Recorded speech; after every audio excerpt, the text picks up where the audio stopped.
Welcome back to Partners in Peace. My name is Alaric Hutchinson. And I'm Andrew Hutchinson. And today we're going to be talking a little bit about the law of attraction, but more importantly, how it relates to consciousness and our well-being. But before we jump into that, we'll go ahead and recite the Living Peace Code, which, if you're brand new to the channel, you're welcome to simply just listen to it or also recite it back, whatever resonates with you.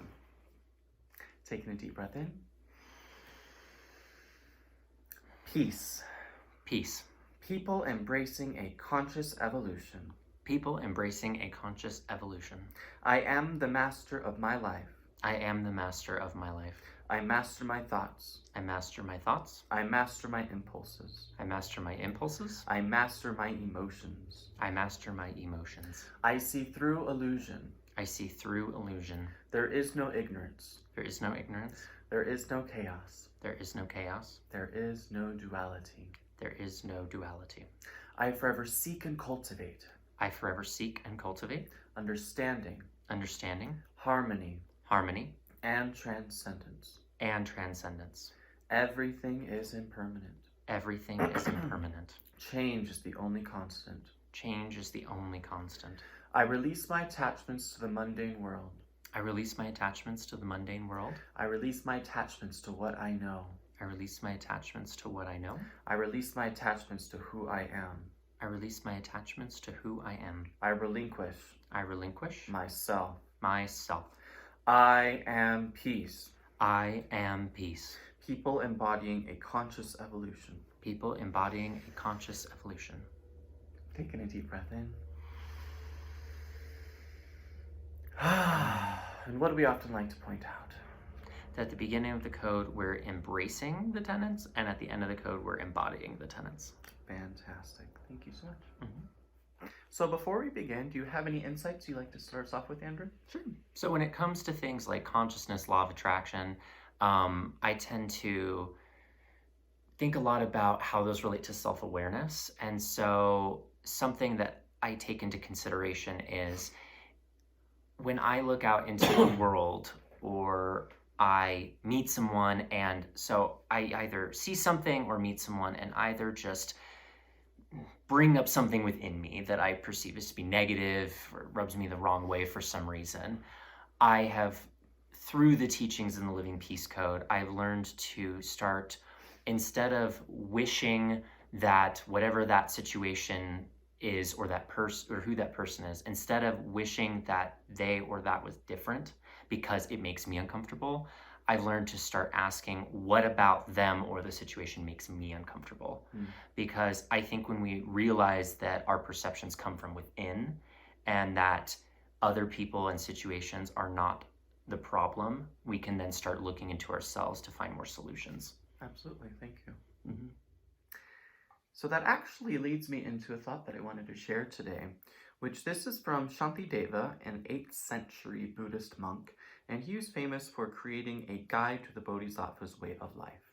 And what's cool is some of you may have actually heard this story before, but this is how it is written, at least in one translation. Where would there be leather enough to cover the entire world? With just the leather of my sandals, it is as if the whole world were covered. Likewise, I am unable to restrain external phenomena, but I shall restrain my own mind. What need is there to restrain anything else? Let's breathe that in. And I absolutely just adore this. I adore this because it's that idea, and this story has been changed so many times over the centuries.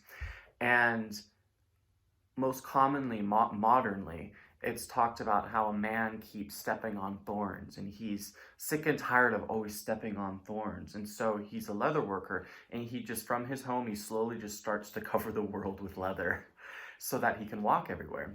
But the wisdom of this story is that really we can just make ourselves a pair of damn shoes. All we need is leather enough for the bottom of our feet. And that's a very small amount of leather versus trying to completely change the whole entire world and rid the world of thorns, which is impossible.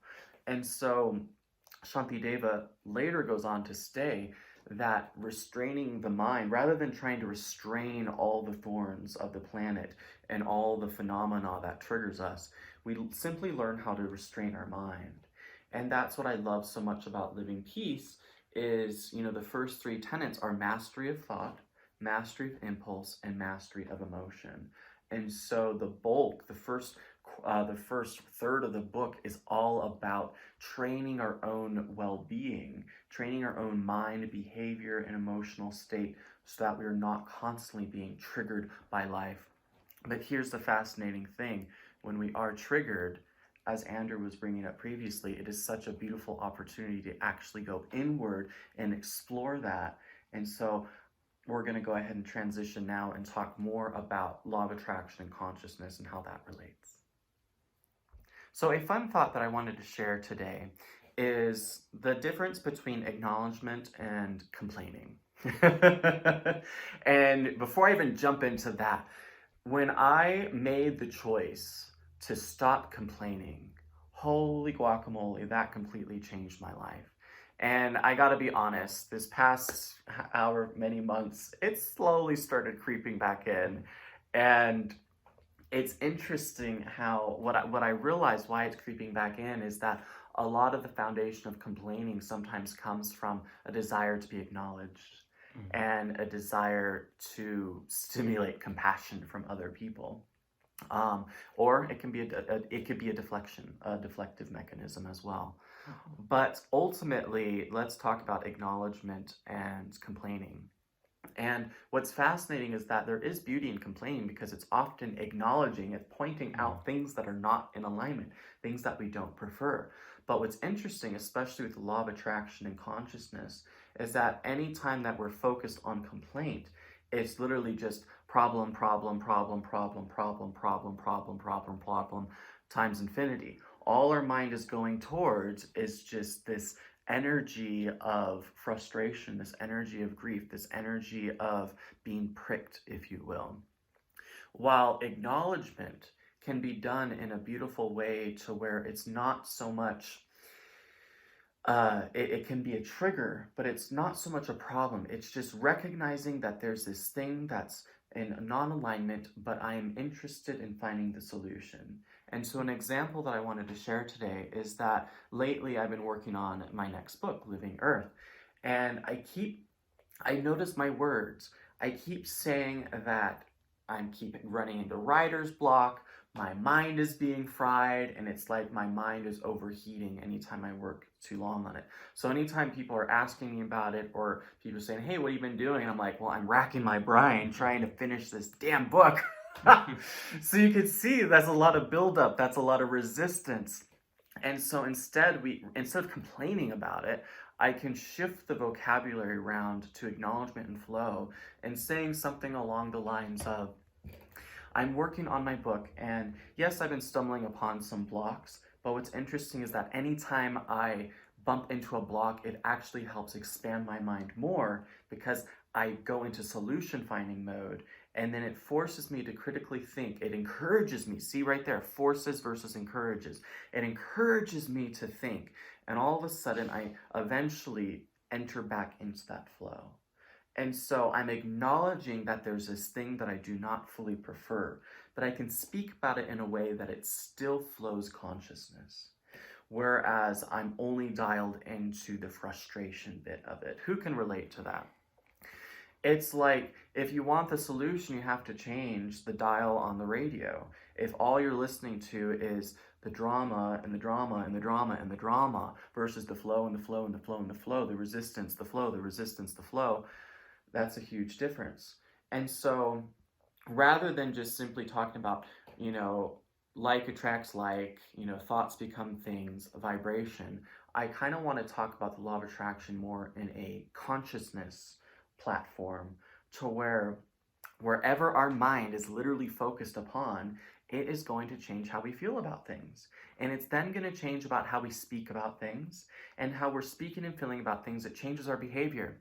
And guess what? When your behavior changes, it definitely shifts how you're showing up in relationships and showing up with the world, and how you're showing up in relationships with the world then determines how the world and other relationships are showing up and treating you. put that all together and you're completely changing your reality. And so we can simplify it and just say, like energy attracts like energy, but not everyone can get on board with that. They want more of the tangibleness of it. And the tangibleness of it is that where your consciousness is directed is going to completely change and have different results in how you're behaving, how you're speaking, how you're interacting, and thus, in turn, the different opportunities or the further resistances that are coming your way. And then we also know, let's just momentarily talk about the placebo effect. The placebo effect is really just consciousness in action. Because if you believe that there is a pathway through something, you are going to actually be very open to receiving new information coming your way. Your body is going to relax, and there's going to be a natural wellness that takes place. Whereas if you think that something is not good for you, or it's bad and it's blocked and you're judging it, all of those information channels are completely blocked off and you're not open to anything new coming your way. And when you're tensed up, it makes sense that your body's not able to really work as well. And so it's the fight or flight mode sometimes, the sympathetic, and then there's the rest and digest parasympathetic. So all of these things, I'm going on a rant, but all of these things have an influence on our well-being. It influences our mental wellness, it influences our emotional wellness, our spiritual wellness, our physical wellness, and our relational wellness. And so I'll go ahead and pause right here. We'll just take a deep breath and then we'll do another transition piece. So going back to the title of this talk, which I think I'm going to have somewhere in it, Stop Defending Your Suffering. And it sounds so harsh, but it's actually really wonderful, because a lot of times amidst our suffering, amidst our blocks, amidst whatever we're going through, we're always looking for people to agree with us. And unfortunately, agreeableness and agreement and the sharing of opinions is not the issue involved. It's actually our own well-being and alignment. So the last thing you want to do is to surround yourself with people who are in agreement with your disalignment, because that's not going to help you reach back to well-being. You're just going to be continuously dialed into that same frequency, the same storyline, the same levels of consciousness that are supporting the suffering that you're already in. But when we say, okay, I recognize that I'm not where I want to be, and that is okay, but I want to make sure that I am gently, not forcing, pushing myself to think outside the box. And I'm noticing that happy people piss me off right now. Why do they piss me off? And it's often because we're kind of in that friction. I mean, anytime I have been in the muckety muck of whatever I'm going through, and I see very happy things going around, or I see other people's successes, it actually triggers. It's like it shines a light on my disalignment, and it's painful. But what's beautiful is that it's shining a light on my disalignment. And what a beautiful opportunity that is to actually say, wow, let's breathe that in. There's some juicy information here. And I can use this as a gateway for me to slowly work myself out of whatever emotional or mental state I am that is involved with block.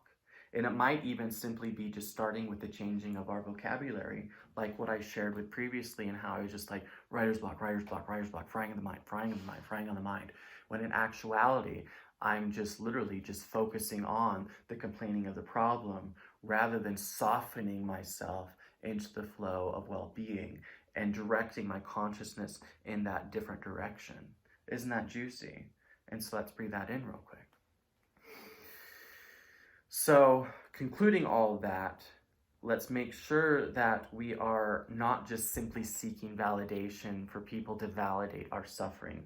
Although that can definitely feel nice, and maybe it's a step on our way towards well-being, it can really trap us into staying in that same mode of thinking, rather than actually gently challenging ourselves to expand our consciousness and expand our worldview in a way that can actually elevate our well-being and consciousness.